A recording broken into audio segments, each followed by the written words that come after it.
Pada sebuah pagi berkabut di padang luas Eropa, ribuan tahun yang lalu, kabut tipis menari di antara semak dan pohon, embun menetes perlahan dari ujung daun, dan suara angin menderu lembut menyusup ke telinga.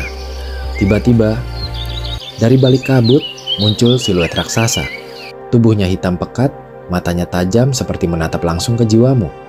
Dua tanduk besar melengkung ke atas, seperti sabit bulan yang siap mencabik siapapun yang mendekat.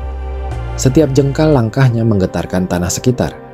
Mereka adalah leluhur agung hewan modern yang pernah menguasai padang-padang Eurasia. Tapi hari ini, siapa yang masih mengenalnya? Dan bagaimana mungkin makhluk yang dulunya menjadi simbol kekuatan dan ketahanan, kini hanya tersisa dalam jejak fosil dan silsilah genetik pada hewan modern? Kita sering melihat sapi di peternakan, di iklan susu, dan di cerita-cerita anak-anak. Tapi pernahkah kalian bertanya, dari mana asal-usul mereka? Kejadian memalukan apa yang membuat mereka menjadi seperti sekarang? Dari hewan yang menjadi simbol kekuatan, berubah menjadi hewan gemoy yang hanya bisa tidur dan makan. Kisah ini bukan hanya tentang hewan raksasa dari masa lalu, tapi tentang warisan, tentang perjuangan hidup, dan tentang bagaimana manusia, secara sadar maupun tidak, telah mengubah wajah alam selama ribuan tahun. Di balik tubuh jinak sapi modern, tersembunyi cerita tentang hewan purba yang pernah menjadi lambang kekuatan di Eropa, Asia, bahkan Afrika.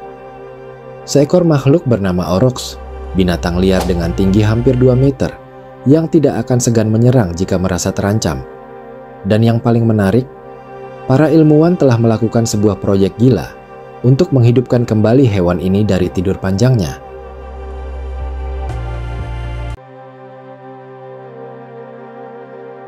Sebenarnya, Aurochs adalah spesies sapi liar yang pertama kali muncul sekitar 2 juta tahun lalu. Tubuhnya menjulang tinggi, bisa mencapai 180 cm pada bahu, jauh lebih besar dari sapi modern yang kita kenal hari ini. Bulu mereka gelap, hampir hitam pekat dengan garis pucat di sepanjang punggung, dan tanduk panjang yang melengkung ke atas. Saking mengerikannya hewan ini sampai dijadikan sebagai simbol kekuatan. Hewan ini tersebar luas dari Inggris hingga India, dan dari Skandinavia hingga Afrika Utara. Mereka hidup dalam kawanan kecil dan sangat teritorial. Bahkan manusia awal pun menghormati atau mungkin takut kepada makhluk ini. Mereka bukan hanya bagian dari alam liar, mereka adalah bagian dari budaya manusia purba. Di dinding-dinding Gua Lascaux di Prancis dan Altamira di Spanyol, kita bisa melihat lukisan Aurochs yang dibuat oleh manusia prasejarah. Lukisan itu bukan sekedar karya seni, mereka adalah bentuk kekaguman, bahkan mungkin pemujaan.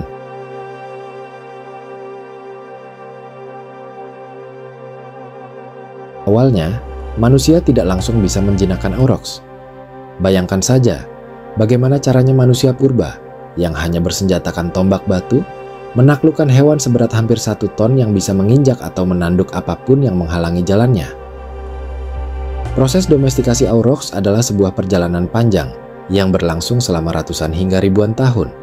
Manusia mulai mengambil anak-anak Aurochs dari alam liar, membesarkannya di sekitar perkampungan, dan secara perlahan memilih mana yang lebih jinak, lebih penurut, lebih bisa diajak kerjasama. Lama-kelamaan, sifat buas mereka memudar.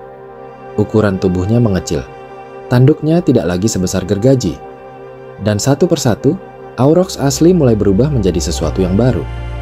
Dari eksperimen panjang itu, muncullah 2 cabang utama sapi modern, yaitu Bos Taurus, sapi tanpa punuk yang berasal dari Eropa dan sebagian Asia Barat. Bos Indicus, sapi berpundak punuk yang lebih tahan panas, berasal dari wilayah India dan sekitarnya. Hampir semua sapi yang kita kenal hari ini, mulai dari sapi perah, sapi potong, sampai sapi pekerja di ladang, adalah keturunan langsung dari proses domestikasi Aurochs ribuan tahun lalu. Tapi seperti biasa, setiap kemajuan manusia selalu ada harga yang harus dibayar.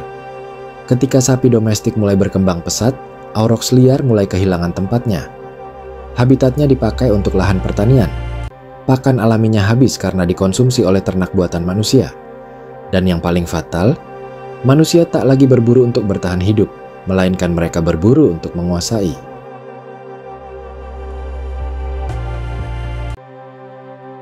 Tapi kalian tahu, apa yang paling menyedihkan dari semuanya? Hewan yang dulu digambarkan dengan penuh kekaguman di dinding-dinding gua purba yang ditorehkan dengan arang, darah, dan batu oleh tangan manusia zaman dulu, perlahan menghilang, bukan karena bencana alam, bukan karena wabah besar, tapi karena kita manusia. Spesies sama yang dulu memuja mereka, kini secara perlahan tapi pasti menghapus mereka dari muka bumi. Awalnya mungkin tidak terasa. Satu aurochs hilang di sini, satu lagi di sana. Tapi seiring waktu, pola itu terbentuk. Di Inggris, mereka punah sekitar 1000 tahun sebelum Masehi. Di Prancis dan Jerman, keberadaan mereka sirna pada awal abad pertengahan. Tanpa suara, tanpa peringatan. Seolah mereka memang ditakdirkan untuk lenyap dalam bayang-bayang sejarah. Dan yang terakhir, seekor aurochs betina yang tinggal sendirian di hutan Jaktorów, Polandia, pada tahun 1627. Itulah catatan terakhir keberadaan spesies ini di dunia. Bayangkan, satu-satunya yang tersisa dari kejayaan ribuan tahun, mati dalam sunyi, tanpa ada kawanan, tanpa ada upacara, hanya catatan kecil dari pemburu lokal yang menuliskan kepergiannya di buku log. Dan sejak saat itu, tak ada lagi jejak langkah berat yang mengguncang tanah. Tak ada lagi sosok hitam besar dengan tanduk sabit yang menjulang tinggi di padang rumput. Hanya fosil, lukisan, dan sisa-sisa DNA samar di tubuh sapi modern, sebagai pengingat bahwa makhluk luar biasa ini pernah ada. Mereka pernah berdiri gagah di tengah badai, tak gentar menghadapi predator. Tapi mereka tak bisa bertahan menghadapi kita, manusia makhluk kecil dengan akal besar dan ambisi tak terbendung.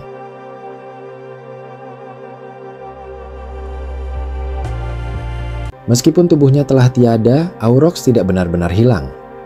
Ilmuwan menemukan bahwa sebagian besar sapi modern masih menyimpan potongan genetik dari aurochs. Ini seperti warisan biologis yang dibawa turun-temurun. Dan tahukah kalian?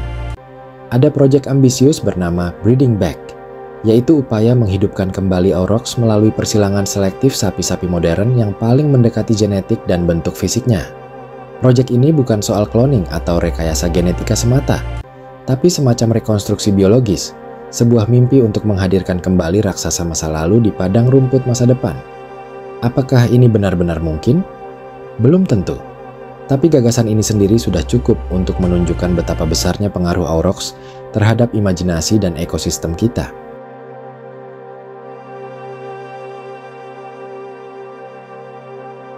Kita seringkali hanya melihat sapi sebagai hewan ternak, sumber susu, daging, atau alat bajak sawah. Tapi di balik tatapan kosong mereka, mengalir darah dari leluhur agung, makhluk raksasa yang dulunya menginspirasi lukisan di gua dan menjadi simbol kekuatan di alam liar. Aurochs mengingatkan kita bahwa domestikasi bukan hanya tentang penjinakan. Ini adalah transformasi peradaban. Dari makhluk liar menjadi bagian dari kehidupan sehari-hari manusia. Makhluk sekuat aurochs tidak mati karena predator, bukan karena bencana alam, tapi karena kita. Karena manusia yang ingin kenyamanan, stabilitas, dan kontrol atas alam, perlahan menghapus jejak kekuatan liar dari bumi ini. Kini, ketika kita menatap sapi-sapi jinak di ladang, atau ketika kita menyantap produk hasil ternak, mungkin kita sedang menyentuh bagian kecil dari aurochs. Bagian dari sejarah yang tidak pernah benar-benar mati, hanya berubah wujud. Karena sejatinya, masa lalu tidak pernah pergi. Ia hanya menunggu kita untuk melihat lebih dalam dan mendengarkan kembali langkah berat yang pernah mengguncang bumi. Jika kalian suka dengan video ini, jangan lupa untuk subscribe, like, dan komen. Karena setiap dukungan kalian pada channel ini membuat saya semakin bersemangat untuk terus mengulik tentang fakta-fakta unik tentang alam. Terima kasih.